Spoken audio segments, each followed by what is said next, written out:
Kapag nagpalit ba ako ng racing ignition coil ay lalakas ba ang aking motorsiklo kahit na ito ay all-stock engine?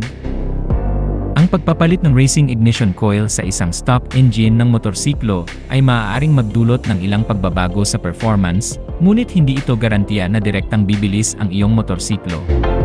Narito ang ilang mga punto na dapat mong isaalang-alang. Tungkulin ng ignition coil. Ang ignition coil ay responsable sa pagpapalakas ng boltahe upang makagawa ng malakas na spark sa spark plug.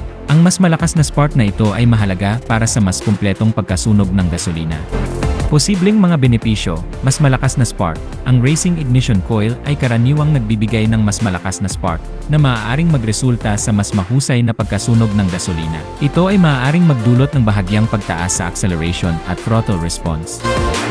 Mas maayos na pagkasunog, mas kumpletong pagkasunog ay maaaring magdulot ng mas maayos na takbo ng makina at posibleng bahagyang pagtaas sa fuel efficiency. Mga limitasyon, stock engine limitations. Ang stock engine ay may mga limitasyon sa performance. Ang pagpapalit ng ignition coil ay maaaring hindi magdulot ng malaking pagbabago kung ang iba pang mga bahagi ng makina ay hindi na-upgrade. Hindi direktang bilis, ang ignition coil ay hindi direktang nagpapataas ng top speed ng motorsiklo. Ito ay mas nakakaapekto sa acceleration at throttle response. Mga potensyal na problema, kung hindi maayos ang pagkakabit o hindi tugma ang racing coil sa motor mo, maaari itong magdulot ng problema. Sa madaling salita, ang pagpapalit ng racing ignition coil ay maaaring magdulot ng bahagyang pagpapabuti sa performance, ngunit hindi ito garantiya ng malaking pagtaas sa bilis.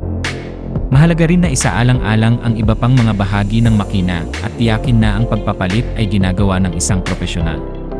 Ang paggamit ng racing ignition coil ay nagdadala ng mas malakas na boltahe sa spark plug at ito ay nagdudulot ng ilang mga salit na dapat isaalang-alang patungkol sa potensyal na pinsala sa stock spark plug. Potensyal na pagtaas ng stress. Ang mas malakas na boltahe mula sa racing ignition coil ay naglalagay ng mas malaking stress sa spark plug. Ito ay maaaring magdulot ng mas mabilis na pagkasira ng mga electrodes ng spark plug, lalo na kung ang mga ito ay hindi dinisenyo para sa ganitong antas ng boltahe. Heat issues. Ang mas malakas na spark ay maaaring magdulot ng mas mataas na temperatura sa loob ng combustion chamber. Ito ay maaaring magpabilis sa pagkasira ng spark plug, lalo na kung ang heat range ng spark plug ay hindi angkop para sa mga kondisyon. Compatibility. Ang mga stock spark plugs ay dinisenyo para sa mga parameter ng stock ignition system. Ang paggamit ng racing ignition coil ay maaaring lumampas sa mga limitasyon ng disenyo ng stock spark plug. Mga posibleng epekto, mas mabilis na pagkasira, ang stock spark plugs ay maaaring mas mabilis na mapudpod. Pagbaba ng performance, ang nasirang spark plugs ay maaaring magdulot ng hindi maayos na combustion na nagreresulta sa pagbaba ng performance. Mga problema sa ignition, sa matinding mga kaso, ang nasirang spark plugs ay maaaring magdulot ng mga problema sa ignition. Mga rekomendasyon, kung nag-install ka ng racing ignition coil, maaaring makatuwirang isaalang-alang ang paggamit ng mga performance spark plugs na dinisenyo para sa mas mataas na boltahe at temperatura. Regular na suriin ang kalagayan ng iyong spark plugs upang matiyak na ang mga ito ay nasa maayos na kondisyon.